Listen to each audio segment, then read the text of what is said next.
up, it's Cinnamon Shogun here, and Vladimir Putin just ordered for his nuclear forces to be put on high alert, which means that all of Russia's nuclear weapons are being prepared for an increased readiness to launch. He also ordered that several medium-range mobile nuclear launchers to be activated and put on standby. This is not a drill. This is not a game. This is not a joke. This is the real deal, ladies and gentlemen. For those of you that have been wondering, why have I been focused on this news story so closely? Why have I only been talking about the situation in Ukraine for the past week? This is why. To everyone who downplayed this story as if this conflict in Ukraine was a non-factor, I hope you are paying attention now. And to those of you who have been supporting Putin and running around here LARPing like Putin supporters, how do you feel now knowing that Vladimir Putin is fully ready to vaporize you into dust? You and your loved ones, he is ready to vaporize you into dust. This guy isn't your friend. This guy was never your friend. And before anyone goes and starts dropping hot takes down in my comment section, I fully understand that Vladimir Putin is not the only one responsible for this conflict. He's not the only one to blame. I understand that. But at the same time, now, me and you are under a threat of a nuclear attack from Vladimir Putin. And if you're wondering what are his reasons behind this, well, he's claiming it's because he's still getting provoked by NATO. And he is. He's asked NATO and these various countries to stop shipping in these weapons to Ukraine because that's basically an attack on Russia. It's definitely aggressive towards Russia, right? But instead of stopping these weapon shipments, the US and various other countries have upped the ante. We're sending in even more weapons than we were before.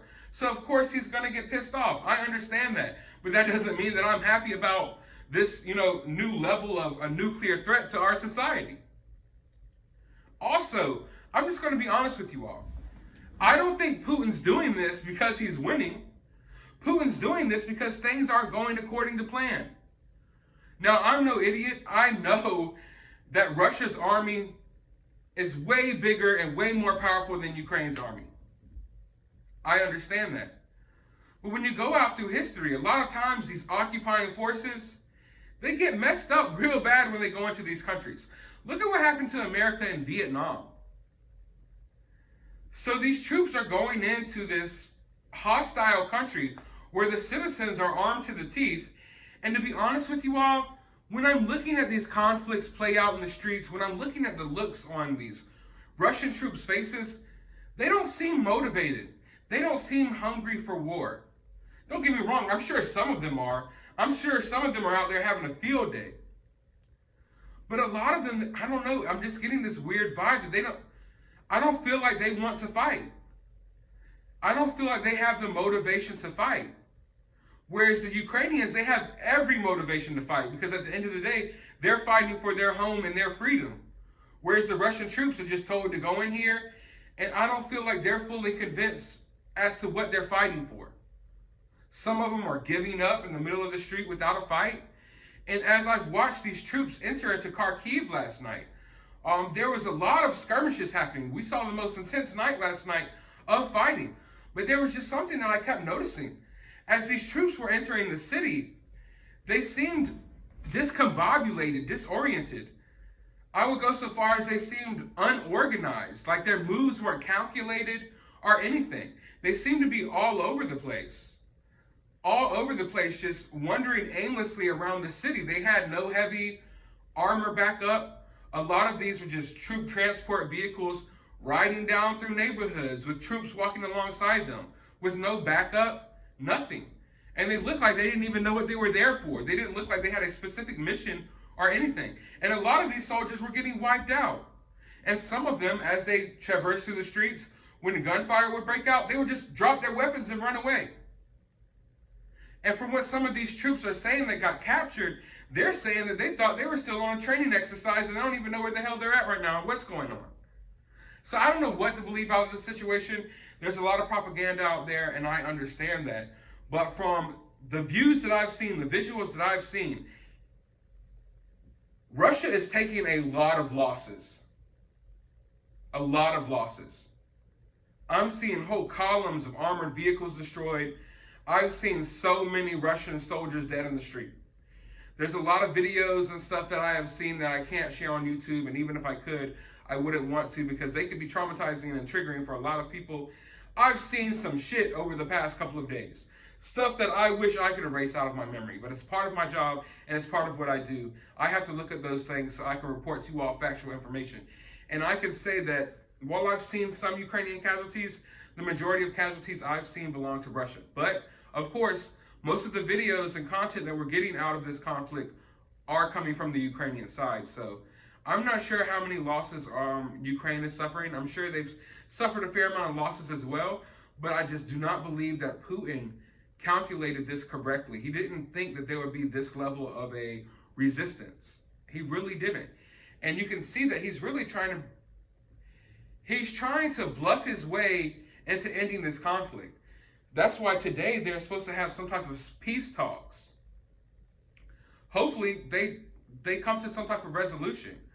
But in reality, I feel like Putin wasn't even planning on going this far into the invasion. He was planning on bluffing and intimidating these people into surrendering to an easy, quick, early surrender. And he didn't get that. And now he's seeing that his troops are being killed by the dozens. The latest numbers that we got was that Russia has now committed 2/3 of its massed forces to the fight against Ukraine. So 2/3 of the forces that were on the outside of Ukraine, they are now in Ukraine and they have entered the fight. It has fired over 320 missiles, but it still has yet to hold a major population center. So all this fighting we've seen, they still have yet to control any major city or any major, place in Ukraine. And they also had their advancement to Kyiv stalled about 19 miles out of the city center. So they've been trying to move on Kyiv for the past couple of days now, but they keep getting pushed back and they keep getting stalled. So like I said, it's not going as good for Putin as he thought it was. So now he's trying to activate these nuclear weapons and you name it because he wants them to come to the negotiating table. He wants people to get scared and to start giving him some of the things he wants without having to take it by force, because he's realizing now taking these things by force aren't going to be as easy as he thought. The last numbers I saw reported by Ukraine is that there's up to like 4,300 Russian troops killed already. Yet Russia has only reported one of them at home. They've only reported one casualty. I have seen videos of, I don't even know how many Russian troops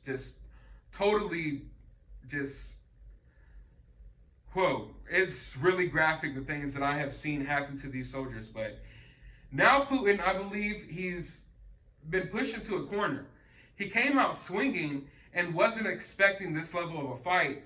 So now he's trying to activate these nuclear forces. And even while he was giving the speech, because he addressed his nation, letting them know that he was doing this, his generals were sitting like 15 feet away from him at the table. And I want you to look at how they were looking at him when he said that he was putting these nuclear weapons on high alert. Look at the look on this man's face. Do you think this man agrees with Putin? The fact that he's sitting like 15 feet away from Putin lets you know that Putin doesn't trust him. This look on his face lets you know that he doesn't trust Putin. I think Putin has come to a time where he realizes that his time here is short. He's about to be 70 years old, and while he still may have plenty of years left ahead of him, I think it's safe to say that his best years are behind him, right? There's rumors out there that he's suffering from some type of cancer or Parkinson's. I'm not sure. There's always rumors out there about the presidents and world leaders of various countries being sick, so I'm taking that with a grain of salt. But Putin is coming to the climax of his life, right? He's already reached, the maximum life expectancy of a normal man in Russia? And he realizes that. And I'm not so sure that he isn't prepared to go out with a blaze of glory. Putin knows that, at best, he's got like 20 years left on this earth, maybe 10, 5, who knows? I don't know how long this man's going to live, but he's 70 years old. I think that Putin is fully prepared to spend the final days of his life trying to create a legacy for himself that will be remembered until the end of time. And that legacy will either be that he successfully conquers all of these countries, reestablishes the USSR, or whatever his ambitions are, or his legacy will be that he tried and he failed. And I think that's a risk that Putin's willing to take. I think that as he gets older, he has ambitions. And in today's world, we get stuck thinking that everything's so copacetic, everything's normal. People don't have ambitions. Like these world leaders, they don't want to conquer land anymore. That's barbaric, but that's not the reality. The reality is you don't know what type of mindset Putin has.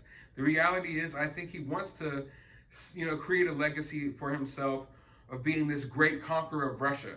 He wants to go down in history as one of these great leaders of Russia. So I think that he's prepared to spend the final years of his life fighting it out until the end, trying to see if he can accomplish these feats. I don't think he'll be able to accomplish that. I don't know if he even believes that he'll be able to accomplish that, but I believe he's damn sure getting ready to try. I think he's getting ready to try it, folks. Like I said, in today's day and age, we just think that people don't have these ambitions for conquest and conquering things anymore because that's so old school. But when you're a person and you're put in this position of power, Putin's one of the most powerful people in the world. People get power hungry. People want to take more and more and more.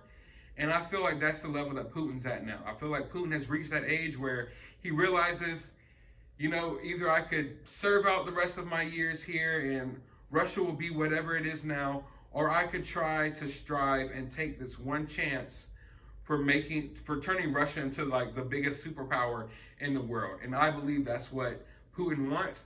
I've told y'all that from the beginning, that I believe Putin is dead set on conquest. And I think Putin is realizing it's going to be much more difficult than he thought. And Putin's probably realizing now he's probably embarrassed by a lot of the things that are taking place. Because all around the world, we're watching this situation play out. We're seeing that these Russian troops are not getting the job done as efficiently as we thought they would. And I don't think he's happy about that. And that's why he's raging out now and activating these nuclear weapons. But I want to know your thoughts about this down in the comments below. While you're down there, hit that thumbs up button, hit that subscribe button, ring that notification bell, and hopefully none of us get nuked today, because I would like to continue making videos for you all. I would like to continue living my life without the threat of a nuclear attack. But I mean, I know everyone out there who's been rooting for Putin. I hope you're happy, but well, whatever. See you later. Hopefully.